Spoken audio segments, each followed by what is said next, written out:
말씀은 고린도후서 5장 16절부터 19절입니다. 고린도후서 5장 16절부터 19절 말씀입니다. 찾으셨으면 우리 한 목소리로 읽겠습니다. 시작. 그러므로 우리가 이제부터는 어떤 사람도 육신을 따라 알지 아니하노라. 비록 우리가 그리스도도 육신을 따라 알았으나 이제부터는 그같이 알지 아니하노라. 그런즉 누구든지 그리스도 안에 있으면 새로운 피조물이라.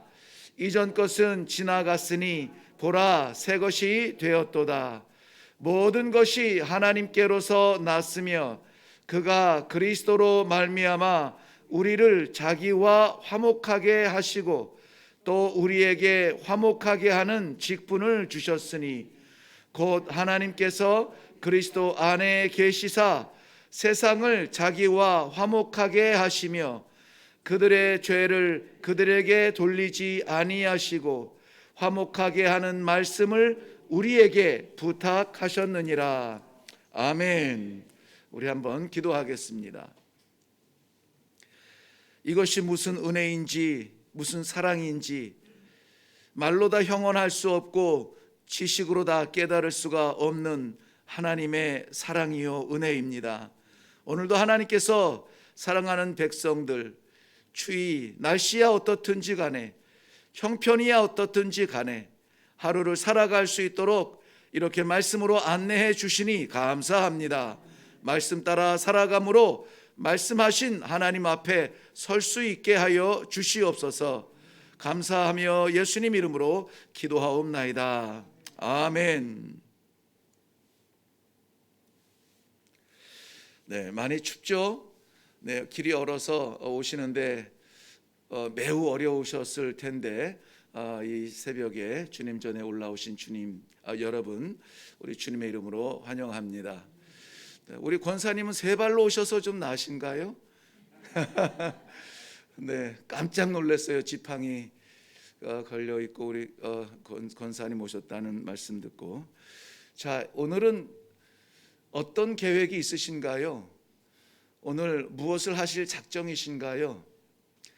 하나님은 우리를 위해서 무슨 계획을 가지고 계시나, 그것이 더 중요하겠죠. 내가 살면 인생이요, 하나님께서 살게 하시면 영생인데, 오늘 인생을 사는 것 아니라 영생의 하루 한 발자국 나아가는 그런 삶을 살기 위해서는 내 뜻이 아니요, 하나님께서 나를 향한 오늘의 내 삶의 시간표를 한번 말씀을 통해서 받기를 원합니다. 오늘 말씀 16절 보면은 그러므로 우리가 이제부터는 어떤 사람도 육신을 따라 알지 아니하노라 그랬습니다. 이제부터는 그렇게 하겠다. 이전에는 안 그랬다는 얘기죠. 이제부터는 뭔가 바뀌었다는 얘기예요. 변화됐다는 것입니다. 이전의 나의 삶과 이제부터는 나의 삶은 다를 것이다 라는 것입니다. 뭐가 달라지느냐? 어떤 사람도 육신을 따라 알지 아니하겠다 그랬습니다. 육신을 따라 안다는 것은 세상적 관점으로 보지 않겠다는 거예요. 세상적 판단으로 판단하지 않겠다는 것입니다. 여기에서 세상적 관점으로 본다, 안다라는 이 말은 그저 지나가는 눈으로 보는 것이 아니라 주의 깊게 살펴본다는 거거든요. 주의 깊게 살펴본다.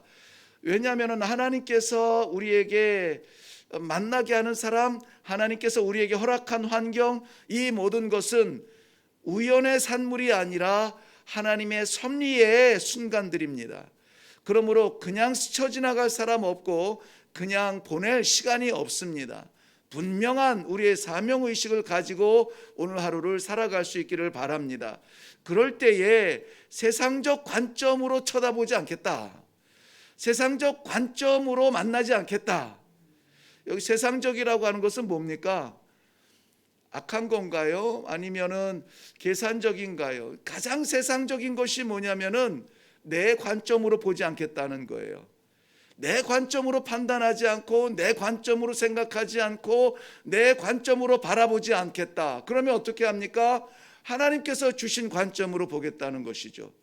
자, 이 말을 한 이유는 사도 바울 사도도 이전에는 세상적 관점으로 보았던 때가 있었다는 것입니다. 그것을 지금 고백하고 있어요.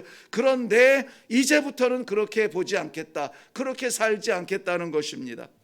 세상적 관점으로 보았을 때에 바울 사도의 세상적 관점에서 이 태양의 빛 아래서 보았을 때 십자가는 분명히 지극히 끔찍한 형벌의 자리였습니다. 형벌의 십자가였습니다. 사형수들이 매달려 마땅한 그러한 마지막 자리가 십자가였습니다. 그런데 다메섹으로 가다가 눈이 멀 만큼 부신 세상의 빛이 아니요 하늘의 빛으로 오신 예수 그리스도를 만난 그 빛 아래서의 만난 예수님은 형벌의 십자가에 달려있던 그분이 아니었습니다.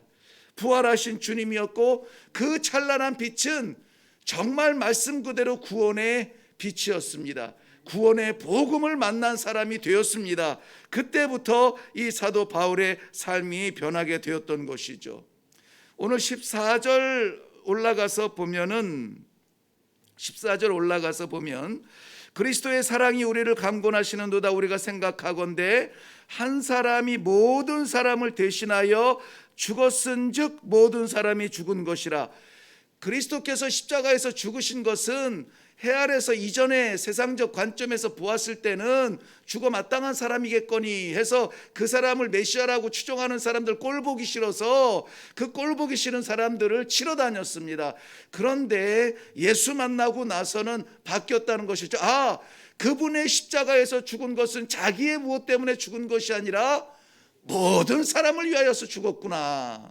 모든 사람을 위해서 죽었구나. 그러므로 그분이 십자가에서 죽으심으로 말미암아 모든 사람의 죄가 다 죽었구나, 모든 사람이 죽었구나라고 하는 것입니다.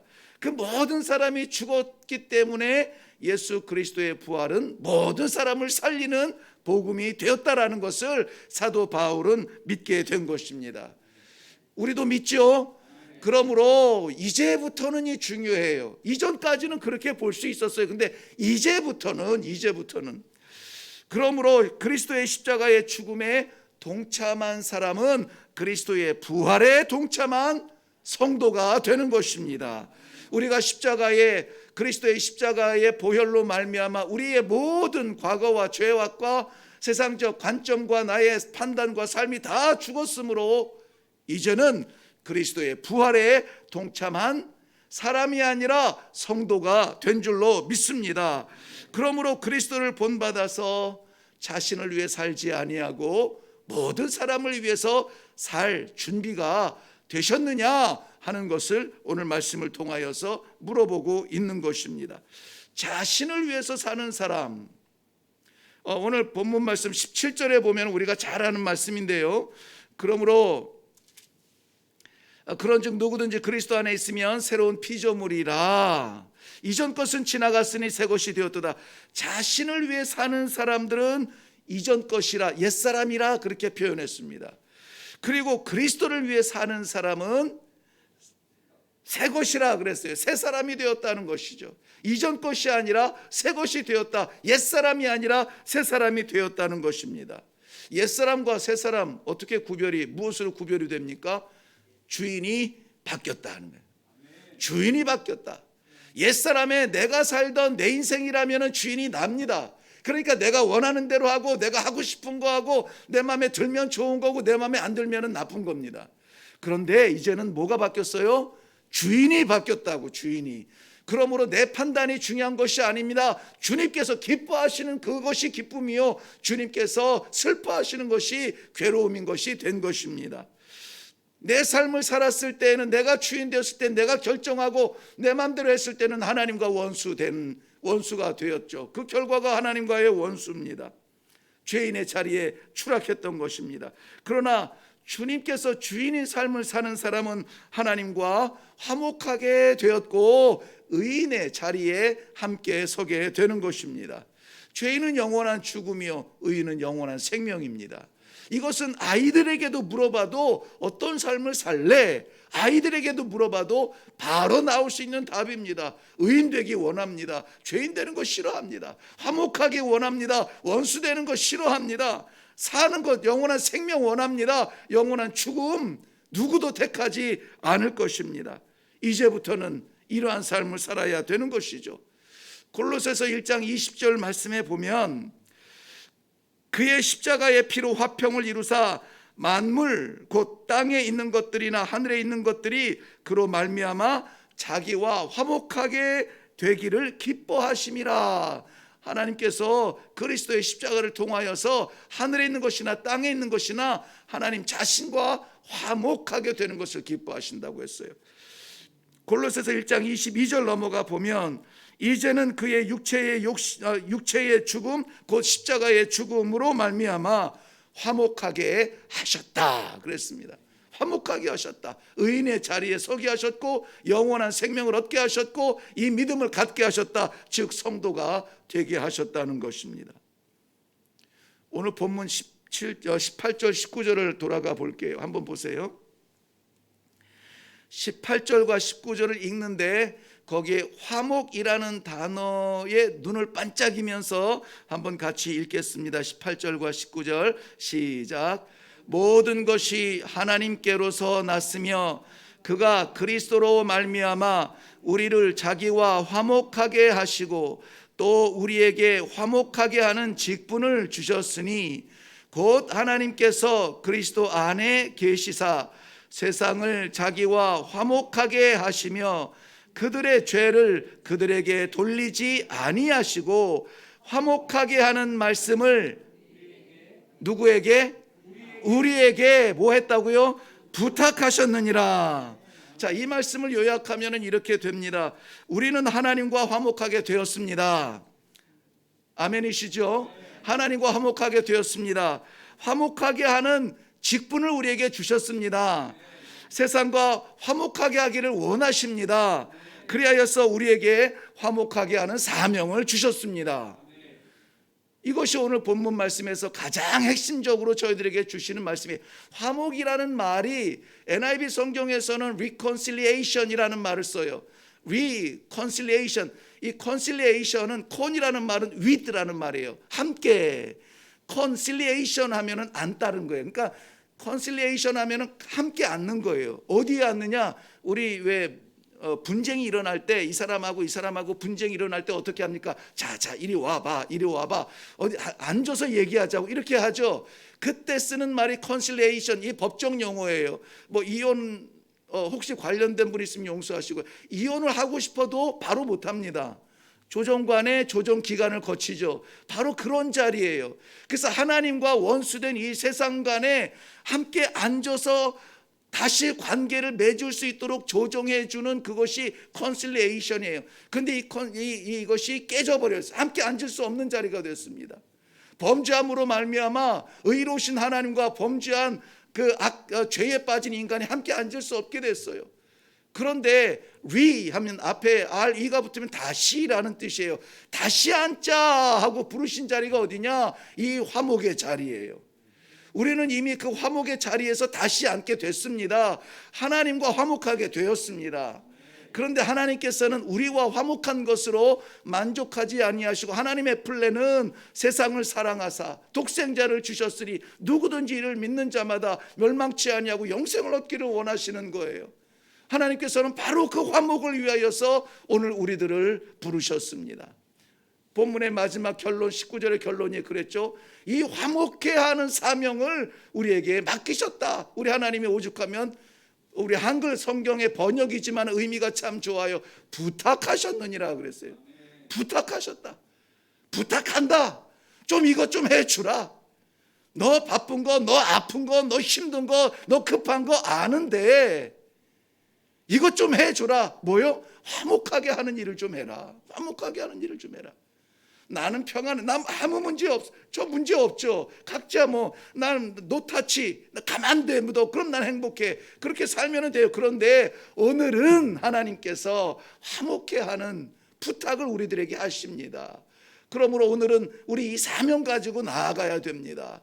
어디를 가든지 무엇을 하든지 어떤 플랜이 있어서 포기할 수 없는, 물릴 수 없는 그런 약속이 있든지 간에 나가면 바로 이 화목케 하는 사명을 해야 돼요. 관계의 화목을 허락해야 됩니다. 사람과 사람 간에 찢어놓지 말고 가능하면 합하는 자리로 우리가 기도하고 안내를 해야 됩니다.